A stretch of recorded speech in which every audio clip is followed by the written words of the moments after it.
Welcome to the Military Meditation Coach. I'm Dr. Julie Kinn with the DoD's Defense Health Agency. I'm here with Commander Jeffrey Millegan, Director of the Naval Center for Combat and Operational Stress Control, also known as NCCOSC. I'm very excited to be here, Julie. Me too, because today we'll be telling our listeners about the Military Meditation Coach podcast series, how you can use it for your own use or in the clinic setting. Well, why don't we get started, Commander Millegan? How did you come up with the idea for the Military Meditation Coach? We have been running a mind-body medicine program at Naval Medical Center San Diego since 2013, which is designed to get people mentally fit through regular meditation to build their resiliency and their ability to manage stress in a healthy and functional way.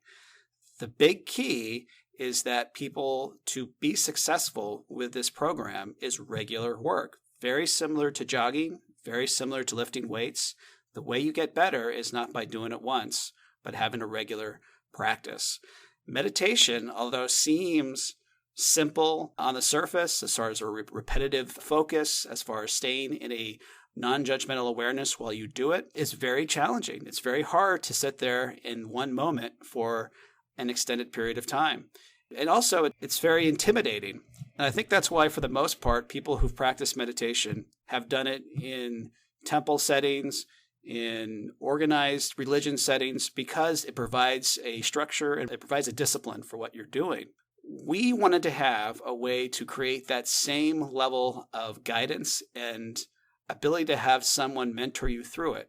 And really, honestly, the smartphone has been the most amazing invention to me for meditation since temples, because now we have the ability to have someone, wherever you go, have someone guide you through a full meditation for 10 minutes, 15 minutes, 20 minutes, and keep you on task, because it's a recording. They're going to continue to go forward, and your job is just to follow them.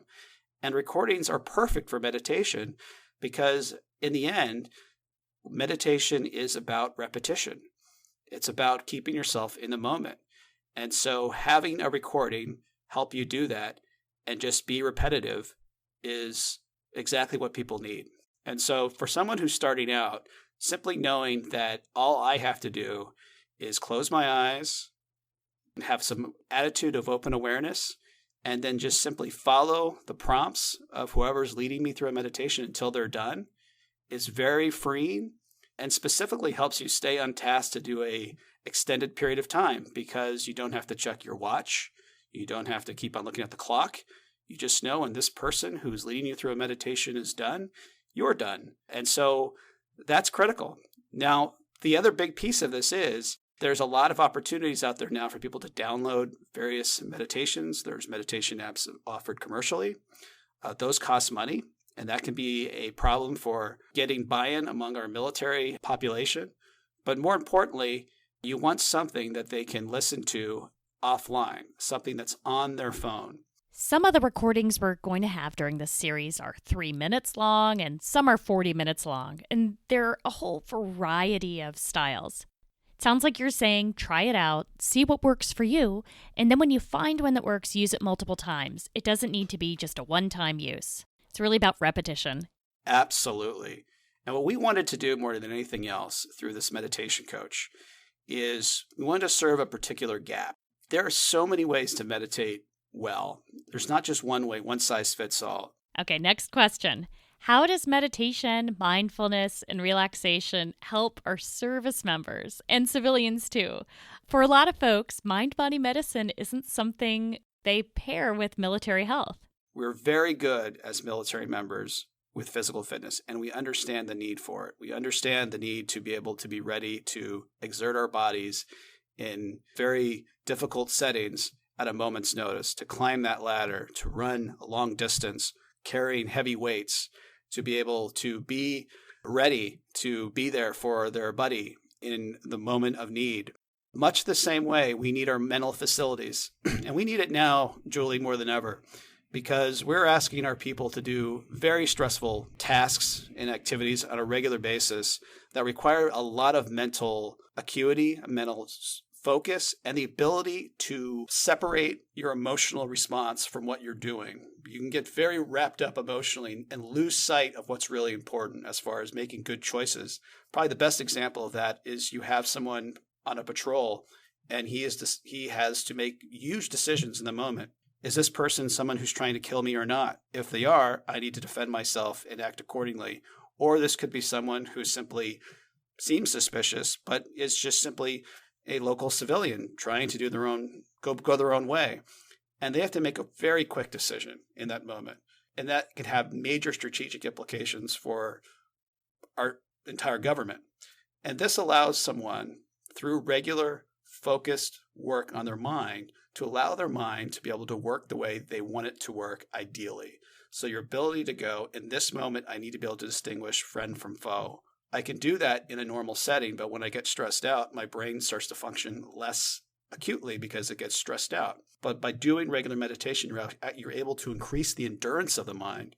So in that moment, you can be aware of your stressful feelings, aware of your emotions, and be able to put it in its proper place so you can still make those very important, quick, cognitive decisions in the way that you feel is best for you, best for your values, and best for the mission that you're currently involved in. It's also so incredibly important for people who deploy in the Navy, who go on small ships and don't necessarily have access to a counselor or even a chaplain, and still want to be able to maintain their deployment, be successful due to their own personal goals, their professional goals, but might feel overwhelmed in the moment because it's a 24/7 environment. There's not much room for error. And you can also have a lot of social strain or feel isolated. And in that environment, you can start to feel that your situation is hopeless. But if you have the ability to be able to see the bigger picture, to constantly allow yourself to remember why you're there, what your purpose is in the moment, and be able to really believe that, it can lead to increased resilience for the sailor. And a big part of that is just simply having the ability in the moment to be able to recognize when you're becoming overwhelmed, and then being able to take the steps necessary at that point to be able to allow yourself to manage that moment in a healthier way. Last question. Who made these recordings? Who are the presenters we're going to be hearing? What you're going to get is recordings made by our own military health system team, essentially people who have come forward, who I've worked with, who are known as being people who are very experienced with various meditative modalities, who out of the goodness of their heart have volunteered their time and their voice to be able to provide a recording of a set meditation. And so what you'll hear are meditative recordings that come directly out of our own military health system team. That's fantastic. Thank you so much, Commander Millegan. Oh, thank you very much. We're interested in hearing back from you all, too. Please let us know what kind of meditation, mindfulness, and relaxation exercises you enjoy.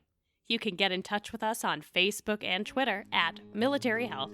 The Military Meditation Coach podcast is produced by the Navy Center for Combat and Operational Stress Control and the Defense Health Agency. The views expressed here are those of the presenters and do not reflect the official policy of the Department of Defense or the United States government.